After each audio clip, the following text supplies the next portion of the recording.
Hello my dear friends, LIC వారి కొత్త policy new Jeevan Saathi గురించి కొన్ని సందేహాలు, ఆబ్జెక్షన్స్ గురించి కొన్ని సమాధానాలు తెలుసుకుందాం. ఈ పాలసీ షేర్ మార్కెట్కు సంబంధించిందా? నెంబర్ 1. ఆన్సర్: ఈ పాలసీకి షేర్ మార్కెట్తో సంబంధం ఉండదు. ఈ పాలసీ తీసుకుంటే షేర్ మార్కెట్కు సంబంధం లేకుండా ప్రశాంతంగా ఉండవచ్చు. క్వశ్చన్ 2. ఈ పాలసీలో ప్రతి సంవత్సరం బోనస్ వస్తుందా? ఆన్సర్: ఈ పాలసీ తీసుకుంటే ప్రతి సంవత్సరం బోనస్ ఎంత వస్తుంది అని ఆలోచన అవసరం ఉండదు, ఎందుకంటే దీంట్లో గ్యారంటీ లాభాలు ఉంటాయి. 3. ఈ పాలసీలో లాభాలు ఎలా కలుస్తాయి? ఆన్సర్: ఈ పాలసీలో గ్యారంటీ అడిషన్గా 7% ట్యాబ్యులర్ ప్రీమియంపై కలపబడుతుంది. 7% ఆఫ్ యాన్యువల్ ట్యాబ్యులర్ ప్రీమియంపై కలపబడుతుంది. ఈ పాలసీలో ఇతర లాభాలు ఏమైనా కలుస్తాయా? అవును. 7%తో పాటు పెద్ద బీమా మొత్తం మరియు పాలసీ కాల పరిమితితో బట్టి అదనంగా కొంత మొత్తం ఈ టేబుల్లో చూపెట్టినట్టు కలుస్తుంది. బేసిక్ సమ్ అష్యూర్డ్ 3 లక్షల నుండి 5 లక్షల లోపు వరకు 10 years term, 15 years term, 20 years terms, 25 yearsకు నిల్. 5 lakhs నుంచి 10 lakhs, 5 lakhs నుంచి 10 lakhs లోపు వరకు 0.15%, 0.15%, 0.2%, 0.04% ఇలా కొన్ని లాభాలు కలుస్తాయన్నమాట. ఇప్పటికే ఎల్ఐసి పాలసీ ఉన్న వాళ్లకు అదనంగా కొంత గ్యారంటీ ఎడిషన్ కూడా కలుస్తుంది. 5. ఈ పాలసీలో ఆప్షన్స్ 1, ఆప్షన్ 2 అంటే ఏమిటి? ఆప్షన్ 1 అంటే మధ్యలో రిస్క్ జరిగితే డెత్ క్లెయిమ్ డబ్బులు, 7 times ట్యాబ్యులర్ యాన్యువల్ ప్రీమియం లేదా బేసిక్ సమ్ అష్యూర్డ్ ఏది ఎక్కువైతే అది ఇస్తారన్నమాట. ఈ పాలసీలో ఆప్షన్ 2 అంటే ఏమిటి? ఆన్సర్: ఆప్షన్ 2 అంటే మధ్యలో రిస్క్ జరిగితే డెత్ క్లెయిమ్ డబ్బులు 10.5 times ట్యాబ్యులర్ యాన్యువల్ ప్రీమియం లేదా బేసిక్ సమ్ అష్యూర్డ్ ఏది ఎక్కువైతే అది ఇస్తారు. ఆప్షన్ 2లో ఇన్సూరెన్స్ కవరేజ్ ఎక్కువ ఉంటుందన్నమాట. 7. Question number 7. ఆప్షన్ 1, ఆప్షన్ 2 ఎప్పుడు ఎంచుకోవాలి? ఆన్సర్: ఆప్షన్ 1 తీసుకోవాలా, ఆప్షన్ 2 తీసుకోవాలా అనేది పాలసీ చేసినప్పుడు డిసైడ్ చేయాలి. పాలసీ తీసుకున్న తర్వాత మార్చడానికి వీలుండదు, అవకాశం ఉండదు. Question number 8. ఈ పాలసీకి ఫార్మ్స్ ఎలా నింపాలి? ఆన్సర్: ఈ పాలసీకి ఫార్మ్స్ భర్త పేరుతో ఒకటి, భార్య పేరుతో ఇంకోటి, 2 విడిగా నింపాలి మరియు థర్డ్ నామినేషన్ కూడా ఇవ్వాలి. ఇద్దరికి ఒకేసారి రిస్క్ జరిగితే డబ్బులు ఇవ్వడానికి. 9. Question number. ఈ పాలసీ తీసుకోవడానికి కనీస వయస్సు ఎంత? ఈ పాలసీ తీసుకోవడానికి కనీస వయస్సు 18 సంవత్సరాలు నిండి ఉండాలి, అంటే మేజర్ అయి ఉండాలి అన్నమాట ఇద్దరు కూడా.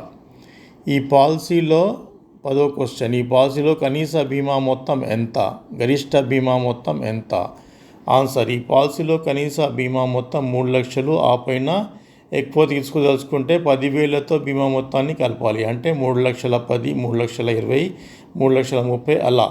గరిష్ట బీమా మొత్తం ఎంతైనా తీసుకోవచ్చు, అండర్ రైటింగ్కి లోబడి, అండర్ రైటింగ్ ప్రకారం ఎంతైనా తీసుకోవచ్చు గరిష్ట బీమా మొత్తం. ఈ పాలసీలో గరిష్ట 11. ఈ పాలసీలో గరిష్ట ప్రవేశ వయస్సు ఎంత? ఆన్సర్: ఈ పాలసీలో గరిష్ట ప్రవేశ వయస్సు మనం తీసుకునే ఆప్షన్ 1, ఆప్షన్ 2 మరియు టర్మ్ని బట్టి ఈ క్రింది విధంగా ఉంటుంది. పీపీటీ ప్రీమియం పేయింగ్ టర్మ్ 5 ఉంటే పాలసీ టర్మ్ 10, 15, 20. ఆప్షన్ 1లో 45, ఆప్షన్ 2లో 40, ఎందుకంటే ఇన్సూరెన్స్ ఎక్కువ ఉంటుంది ఆప్షన్ 2లో. అలాగనే ఈ టేబుల్లో చూపెట్టినట్టుగా మనకు గరిష్ట వయస్సు తీసుకునే అవకాశం ఉంటుంది. అదే 15 సంవత్సరాలు పీపీటీ అయితే, 25 సంవత్సరాల టర్మ్ అయితే ఆప్షన్ 1లో 50 సంవత్సరాలు, ఆప్షన్ 2లో 35 సంవత్సరాలే. 35 సంవత్సరాలు దాటితే ఆప్షన్ 2 తీసుకోవడానికి అవకాశం లేదు, 25 years కావాలంటే. 12. ఈ పాలసీలో ఇద్దరిలో ఒకరు చనిపోతే డెత్ క్లెయిమ్ ఎలా ఇస్తారు? ఆన్సర్: ఈ పాలసీలో ఇద్దరిలో దురదృష్టవశాత్తు ఒకరు చనిపోతే మరొకరికి బేసిక్ మొత్తం బీమా మొత్తం ఇస్తారు మరియు ఆ పాలసీ ప్రీమియం పాలసీ అయిపోయే వరకు కట్టవలసిన అవసరం ఉండదు. రెండో అతనికి కూడా ఇన్సూరెన్స్ ఉంటుంది పాలసీ టర్మ్ అయిపోయే వరకు. ఇక 13వ క్వశ్చన్. ఈ పాలసీ రెండో అతను కూడా చనిపోతే డెత్ క్లెయిమ్ ఎలా ఇస్తారు? ఈ పాలసీలో రెండో అతను కూడా చనిపోతే మళ్ళీ ఒక బీమా మొత్తం ప్లస్ అప్పటి వరకు కలిసిన గ్యారంటీ ఎడిషన్ కలిపి నామినీకి చెల్లిస్తారు. అంతటితో పాలసీ ముగుస్తుంది. Question number 14. ఈ పాలసీలో దురదృష్టవశాత్తు ఇద్దరు ఒకేసారి చనిపోతే అప్పుడు డెత్ క్లెయిమ్ ఎలా ఇస్తారు? ఆన్సర్: ఈ పాలసీలో ఇద్దరు ఒకేసారి చనిపోతే 2 డెత్ క్లెయిమ్లు ప్లస్ అప్పటి వరకు కలిసిన గ్యారంటీ ఎడిషన్ కలిపి నామినీకి చెల్లిస్తారు. Question number 15. ఈ పాలసీలో యాక్సిడెంట్ బెనిఫిట్ ఉంటుందా? ఆన్సర్: ఈ పాలసీలో యాక్సిడెంట్ బెనిఫిట్ రైడర్ బేసిక్ బీమా మొత్తానికి 3 తీసుకోవచ్చు. అయితే ఇది ప్రీమియం పేయింగ్ టర్మ్ వరకే ఉంటుంది, ఆ తర్వాత ఉండదు. Question number 16. ఈ పాలసీలో అదనంగా ఇన్సూరెన్స్ రైడర్ ఉంటుందా? ఆన్సర్: ఈ పాలసీలో బేసిక్ ఇన్సూరెన్స్ కాకుండా 1 లక్ష నుండి 25 లక్షల వరకు ఇన్సూరెన్స్ కవరేజ్ రైడర్ అదనంగా తీసుకోవచ్చు. మ్యాక్సిమం 25 lakhs వరకు తీసుకోవచ్చు. 1 lakh నుంచి అదనంగా మనకు బేసిక్ సమ్ అష్యూర్డ్ కంటే ఎక్కువ కావాలంటే తీసుకోవచ్చు. 17వ క్వశ్చన్. ఈ పాలసీలో ప్రీమియం ఎలా కట్టవచ్చు? ఆన్సర్: ఈ పాలసీలో ప్రీమియం డబ్బులు yearly, half yearly, quarterly, monthly అంటే శాలరీ సేవింగ్ స్కీమ్, ఈనాస్ ద్వారా కట్టవచ్చు అన్నమాట. Question number 18. ఈ పాలసీలో లోన్ మరియు సరెండర్ అవకాశం ఉన్నదా? ఆన్సర్: 1 సంవత్సరం తర్వాత లోన్ తీసుకోవచ్చు. సరెండర్ అవకాశం కూడా ఉంటుంది. 1 సంవత్సరం తర్వాత అవకాశం ఉంటుంది. లోన్ సరెండర్ అవకాశం ఉంటుంది. ఇంకా కొన్ని ఆబ్జెక్షన్స్ కూడా దీంట్లో రావచ్చు. మనం పాలసీ క్యాన్వాసింగ్ చేసేటప్పుడు ఒకటి ఏంటంటే, దాంట్లో నాకు ఆల్రెడీ పాలసీ ఉందిగా మళ్ళీ ఇది ఎందుకు?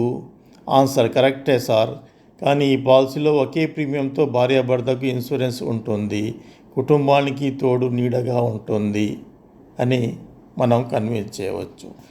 రెండోది, మధ్యలో భార్యాభర్తలు విడిపోతే ఎలా? అప్పుడు ఎలా నడుస్తుంది పాలసీ? ఇది జీవన్ సాథీ పాలసీ కదా. ఆన్సర్: విడిపోయినట్టు ప్రూఫ్ పెడితే పాలసీ మీ పేరు మీదనే కంటిన్యూ అవుతుంది.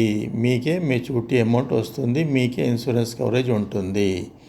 ఇంకేమైనా డౌట్స్ ఉంటే కామెంట్ రూపంలో అడగండి ఫ్రెండ్స్. కామెంట్ చూసిన వెంటనే సమాధానం ఇవ్వటం జరుగుతుంది. నేను ఎప్పుడు కామెంట్ చూస్తే అప్పుడు సమాధానం ఇవ్వటం జరుగుతుంది. ఇది కాకుండా నేను సేల్స్ టిప్స్ కూడా చెప్తాను కొన్ని వీడియోస్ తోటి, నెక్స్ట్ వీడియోతోటి. ఈ ఛానల్ని సబ్స్క్రైబ్, లైక్, షేర్, కామెంట్ చేయండి friends. Thank you very much. God bless you. మరో మంచి వీడియోతోటి కలుద్దాం. దాంట్లో సేల్స్ టిప్స్ మనం మాట్లాడదాం. ఈ పాలసీ వేరే వాటితో కలిపి ఎలా అమ్మవచ్చు కూడా మనం మాట్లాడదాం.